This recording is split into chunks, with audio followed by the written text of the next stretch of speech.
Bonjour, nous allons parler aujourd'hui de quelques combinaisons de lettres françaises qui donnent un nouveau son. Car plusieurs apprenants de la langue maîtrisent la prononciation de chaque lettre, mais dès que ces dernières se combinent entre elles, des problèmes et des difficultés commencent à apparaître. Et les débutants se trouvent avec un très grand nombre de sons à mémoriser. Chose qui décourage certains et qui retarde d'autres dans leur parcours d'apprentissage. Dans cette vidéo, nous essaierons de clarifier toutes ces ambiguïtés et de vous aider à fixer définitivement la prononciation de chaque combinaison en présentant quelques astuces intéressantes. Commençons par le son « et » qui peut être transcrit de différentes manières. L'apprenant n'a qu'à mémoriser toutes les transcriptions relatives et par la suite les prononcer toutes de la même manière. Je pense que c'est beaucoup plus facile que de les apprendre séparément. Alors le son « et » peut être transcrit premièrement avec la voyelle « e » plus un accent aigu.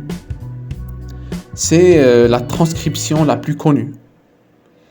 Par exemple, faculté, unité, béton, établir, supérieur.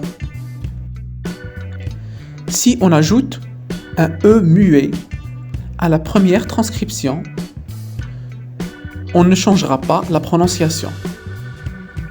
Et, par exemple, soirée, assemblée, l'adjectif équipé, au féminin bien sûr. Ce son peut être transcrit aussi en combinant la voyelle A et la voyelle I. Par exemple, j'ai, c'est-à-dire l'auxiliaire avoir, conjugué à la première personne du singulier. Le verbe aimer, l'air, maison. Vous remarquez que, bien que la transcription est la combinaison entre deux voyelles, mais le son reste le même. Et il y a aussi la combinaison de la voyelle E et la consonne S, ES, qui se prononce des fois et. Par exemple, l'auxiliaire être conjugué à la deuxième personne du singulier. On dit tu es. Il y a aussi l'article défini au pluriel, les. Et aussi au début des mots, comme espérer, Espagne, estimer. Par contre, ceci ne s'applique pas toujours, surtout à la fin des mots, qui se prononce E. Par exemple, tu parles. ES ici se prononce E et non pas E. Par exemple, les portes, la même chose. Puis il y a la combinaison entre la voyelle E et la consonne T, ET. Déjà commençons par le mot le plus connu qui est la conjonction de coordination et ET. Et vous trouvez surtout cette combinaison à la fin des mots, comme un bonnet, il admet, par exemple, un carnet. Puis il y a la combinaison EZ, qui se prononce aussi et. Par exemple, un nez ou un rez-de-chaussée. ou encore la terminaison de la deuxième personne du pluriel, comme vous parlez, vous dansez. Nous avons aussi AIS, qui est la terminaison de la première et la deuxième personne du singulier. Par exemple, je parlais, AIS, tu marcherais,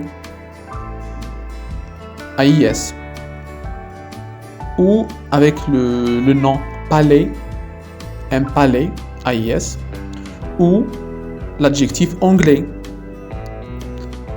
Nous avons aussi la combinaison AIT. Nous la trouvons par exemple comme terminaison de la troisième personne du singulier. Il parlait, AIT. Il marcherait, AIT. Il sait, au présent. Il y a aussi le lait, un trait ou l'adjectif parfait. Nous ajoutons aussi ER, qui est la terminaison de l'infinitif, comme marcher, regarder. Mais nous pouvons la trouver dans d'autres mots, comme Alger, l'adjectif léger, ou aussi le dîner. Récapitulons. Le son E peut être transcrit comme suit. E avec accent aigu, EE, accent aigu plus un E muet, AI, ES, ET, EZ, AIS, AIT et ER. Donc, apprendre toutes les transcriptions ensemble et les renvoyer au même son est beaucoup plus facile et efficace que de les apprendre séparément. J'espère que cette méthode vous a plu. Je vous dis merci de l'avoir regardé et à très bientôt.